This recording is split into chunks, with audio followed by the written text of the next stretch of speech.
first step to, to action. This gives me hope. And to end the day on a positive note and looking towards the future, I'd like to introduce our closing remarks from Dr. Arvind Gyanchandani. Arvind, welcome. He's the Assistant Director of the new directorate at the National Science Foundation called the Technology, Innovation and Partnership, or TIP.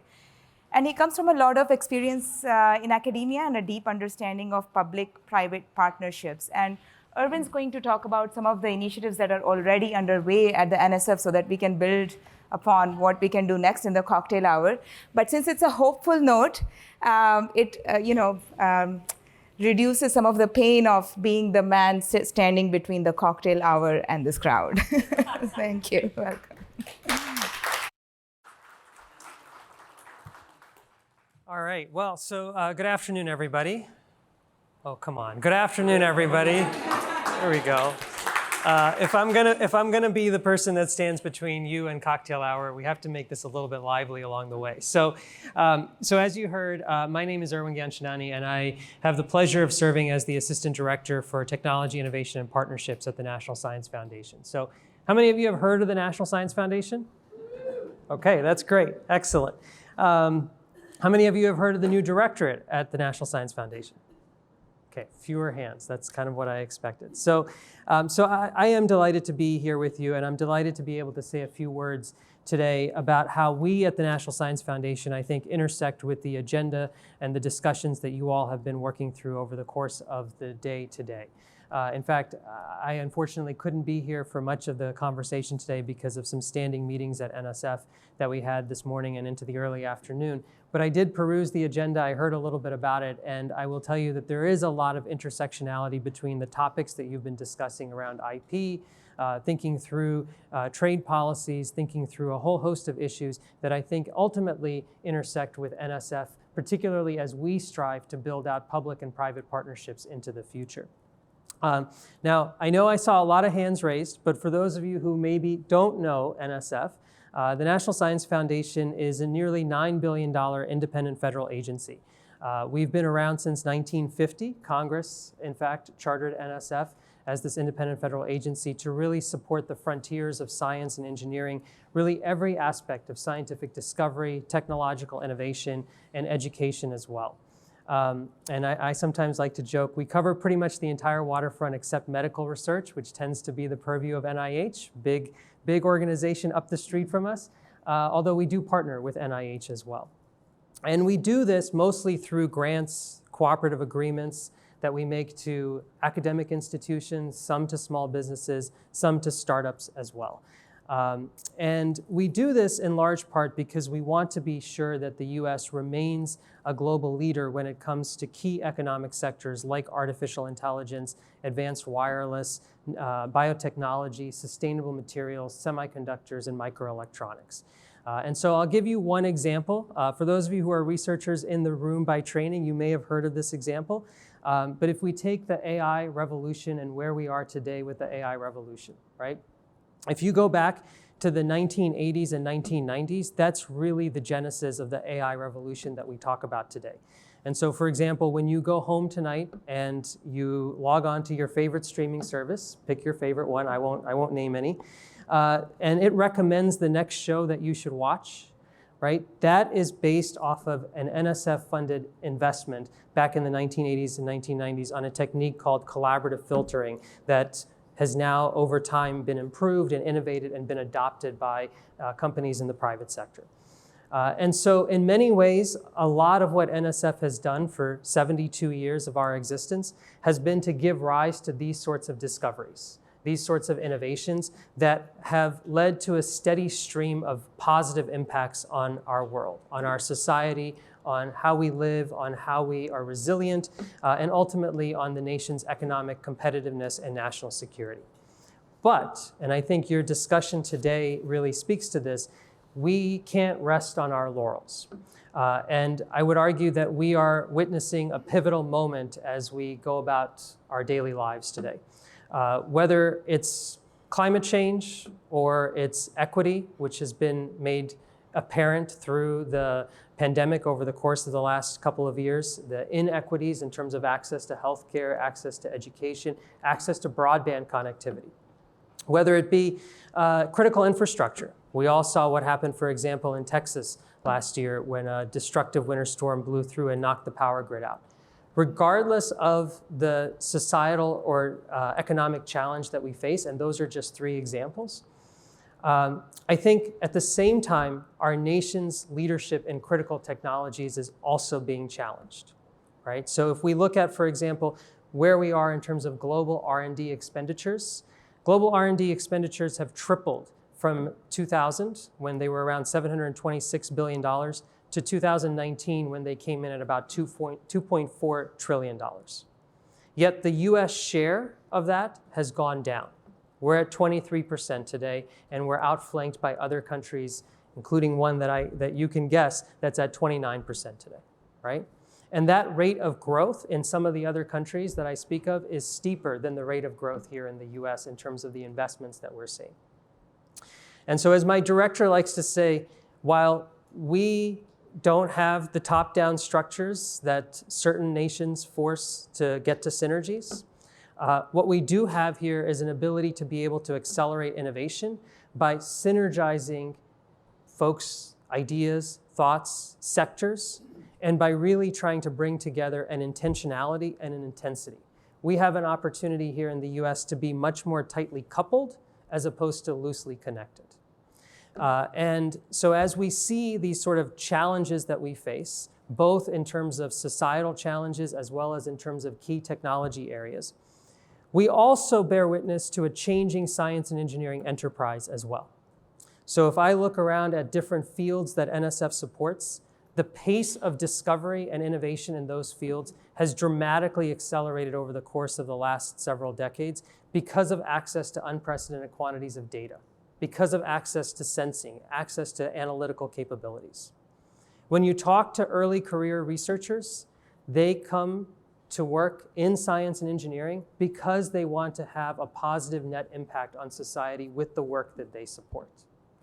And I think this last point is particularly relevant to this convening, when we think about where the STEM talent is today that's going to lead to tomorrow's innovations, it's much more distributed, no longer concentrated in academia or industry even, but also at nonprofits, in civil society, at state, local, and tribal governments. And so we have an opportunity to really cultivate blended teams across sectors in a way that we haven't really seized upon up until now. And so that, largely, that combination, if you will, of the societal and economic challenges that we face, of the need to ensure leadership when it comes to key technology areas, as well as the changing STEM enterprise, that milieu, that collection, if you will, is what serves as a bit of the guiding light and motivation for this new directorate at NSF called Technology, Innovation, and Partnerships. Can anybody guess the last time NSF stood up a new directorate? Any guesses? 32 years ago. 32 years ago that NSF stood up a directorate. But we believe that this new directorate really allows us to be able to build upon the 7 decades of leadership that we've had at NSF as a beacon of innovation. And we hope that we will, through this directorate, support the technologies that address some of those societal and economic challenges that I spoke of, that will help accelerate the translation of research results to practice, and that will ultimately allow us to be able to partner to tap into the talent pool that exists all across the country. So not just along the coasts, not just in urban environments, but really distributed across the country. Regardless of background, regardless of institutional affiliation, you should have an opportunity to engage in STEM if you're interested in STEM. And we should motivate you to engage in STEM. And so what we did a couple of weeks ago when we launched the TIP Directorate was really to take the first step. And I heard the conversation on the panel just now about the importance of the Bipartisan Innovation Act and some of the other actions that are out there in Congress right now to really help us realize the full vision for this directorate as we look to the future. So at the end of the day, one important element for the TIP Directorate for us is this is a bit of a phase shift. For a long time, NSF has supported individual researchers, teams of researchers working on specific problems, fueling discoveries that have helped lead to breakthroughs for our lives. But that technology push, if you will, has served us well as a country. Great research, you then push out the results into the market. I think we have an opportunity here to flip the script a little bit and think about bringing in the users, the beneficiaries, the consumers of the research that we support to help shape and motivate the research. And that requires multi-sector partnerships. That requires bringing together not just academics, but also private industry, state and local and tribal, civil society, communities of practice, and so on. And I think that is something, as we think about shifting from a technology push to much more of a market demand, market pull type of force that helps inform and shape the research that we're supporting, that is something that's core to how we think about this TIP directorate looking to the future. And it's also why, over the course of the last few years, we at NSF have really prioritized public and private partnerships, which have required us to think hard, long and hard, about issues around IP, a subject that you all were talking about today, in areas like the future of semiconductors, in areas like the future of advanced wireless, next generation wireless. I'm proud that NSF over the course of the last few years has really helped to catalyze relationships with 8 or 9 different companies in the private sector, plus other federal agencies, NIST and the Department of Defense, around resilient and intelligent next generation wireless systems as an example, right? We support the pre-competitive fundamental research, but it can be informed by the activities going on in private industry. It can be informed by the set of use cases that are out there. And that can in turn help us ensure that the research that we're supporting has much greater impact on a much nearer term in terms of the outputs that we're trying to seize upon. I will tell you just how hard it is to broker these partnerships.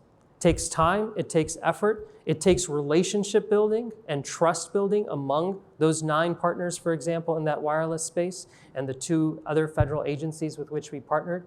But I will also tell you that the dividends that we reap at the end of the day in terms of the more near-term impact of the work that we're able to support makes those partnerships worthwhile to us here at NSF.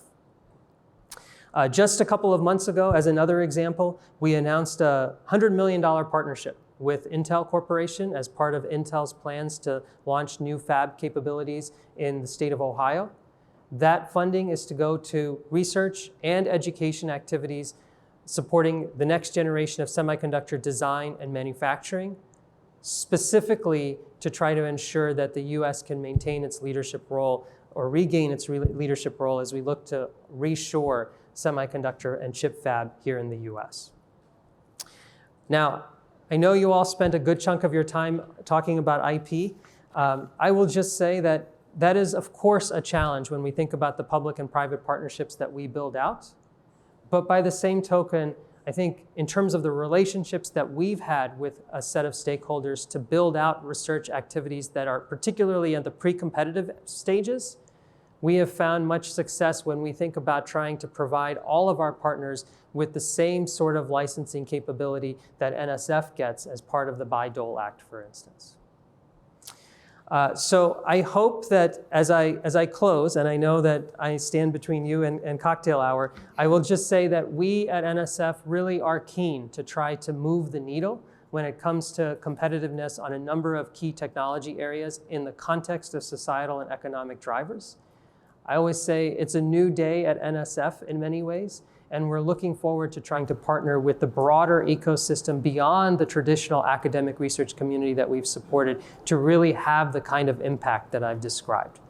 I hope this is helpful. I look forward to continued conversations, and I want to thank you all for the opportunity and also for the time. And I hope this has been a great and productive day for all of you through the conversations you've had, not just here, but through all of the panel sessions throughout the course of the day. Thank you all very much.